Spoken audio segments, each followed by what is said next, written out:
A Tale of Two Cities by Charles Dickens. Read by Ms. Lanie Gray, Pre-AP English 2 teacher at Olathe North High School in Olathe, Kansas. Chapter 1. The Period. It was the best of times. It was the worst of times. It was the age of wisdom. It was the age of foolishness. It was the epoch of belief. It was the epoch of incredulity. It was the season of light. It was the season of darkness. It was the spring of hope. It was the winter of despair. We had everything before us. We had nothing before us. We were all going direct to heaven. We were all going direct the other way. In short, the period was so far like the present period that some of its noisiest authorities insisted on its being received, for good or for evil, in the superlative degree of comparison only. There were a king with a large jaw and a queen with a plain face on the throne of England. There were a king with a large jaw and a queen with a fair face on the throne of France. In both countries it was clearer than crystal to the lords of the state preserves of loaves and fishes that things in general were settled forever. It was the year of our Lord 1775.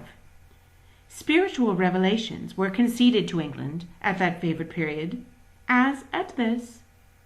Mrs. Southcott had recently attained her 25th blessed birthday, of whom a prophetic private in the Life Guards had heralded the sublime appearance by announcing that arrangements were made for the swallowing up of London and Westminster.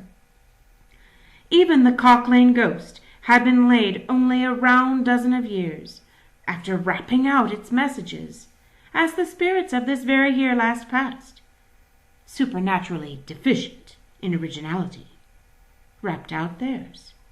Mere messages in the earthly order of events had lately come to the English crown and people from a Congress of British subjects in America, which, strange to relate, have proved more important to the human race than any communications yet received through any of the chickens of the Cock Lane brood. France, less favored on the whole as to matters spiritual than her sister of the Shield and Trident, rolled with exceeding smoothness downhill, making paper money and spending it.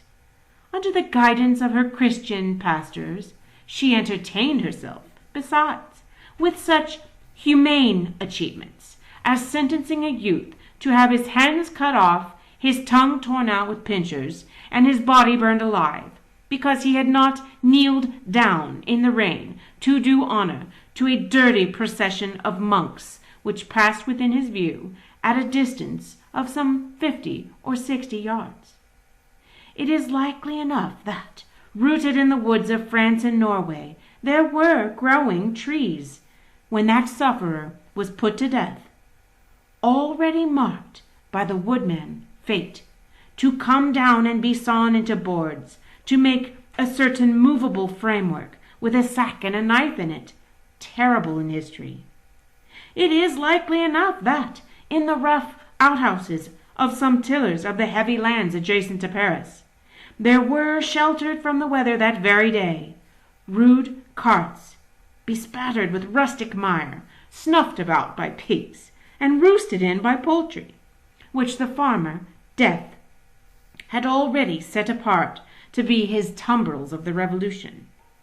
But that woodman and that farmer, though they work unceasingly, work silently, and no one heard them as they went about with muffled tread, the rather for as much to entertain any suspicion that they were awake, was to be atheistical and traitorous. In England there was scarcely an amount of order and protection to justify much national boasting. Daring burglaries by armed men and highway robberies took place in the capital itself every night. Families were publicly cautioned not to go out of town without removing their furniture to upholsterers' warehouses for security. The highwayman in the dark was a city tradesman in the light, and, being recognized and challenged by his fellow tradesmen, whom he stopped in his character of the captain, gallantly shot him through the head and rode away.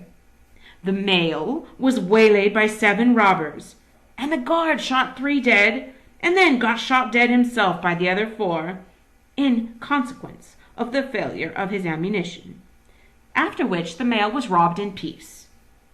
That magnificent potentate, the Lord Mayor of London, was made to stand and deliver on Turnham Green by one highwayman, who despoiled the illustrious creature in sight of all his retinue. Prisoners in London jails fought battles with their turnkeys, and the majesty of the law fired blunderbusses in among them, loaded with rounds of shot and ball.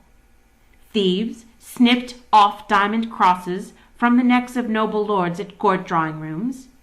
Musketeers went into St. Giles's to search for contraband goods, and the mob fired on the musketeers, and the musketeers fired on the mob. And nobody thought any of these occurrences much out of the common way. In the midst of them, the hangman, ever busy and ever worse than useless, was in constant requisition, now stringing up long rows of miscellaneous criminals, now hanging a housebreaker on Saturday who'd been taken on Tuesday, now burning people in the hand at Newgate by the dozen, and now burning pamphlets at the door of Westminster Hall. Today, taking the life of an atrocious murderer, and tomorrow of a wretched pilferer who had robbed a farmer's boy of 6pence. All these things, and 1,000 like them, came to pass in and close upon the dear old year 1775. Environed by them, while the woodman and the farmer worked unheeded, those 2 of the large jaws, and those other 2 of the plain and fair faces, trod with stir enough, and carried their divine rights with a high hand. Thus did the year 1775 conduct their greatnesses and myriads of small creatures, the creatures of this chronicle among the rest, along the roads that lay before them.